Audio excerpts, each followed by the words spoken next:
আর সেনাবাহিনী কি আর রে? এইবার নির্বাচনের কেন্দ্র কাঁপাইবো, গ্রাম পুলিশ মাথায় সেভ কর। এই খবরদার, কেন্দ্রের আশপাশ যে মোবাইল নিয়ে কেউ নাই, 400 গজ দূরে যাও। গাইস, ভোট কেন্দ্রে মারামারি শুরু হয়ে গেছে, আমি তোমাদের সরাসরি দেখাচ্ছি। এই মিয়া, জানেন না ভোট কেন্দ্রে ফোন নিয়ে আসা বারণ?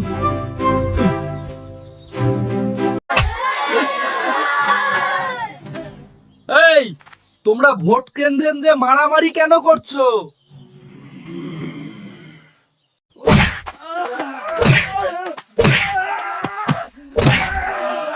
ওরে বাবারে, আমারে লাঠি দিয়ে ফেলাই দিল রে। গাইস, মারামারি শুরু হয়ে গেছে, আমি পালাই, নিজে বাঁচলে বাপের নাম। গাইস, আমি এখন পালাচ্ছি। জয় বাংলা, ধানের শীষ, দাড়িপাল্লা জিন্দাবাদ।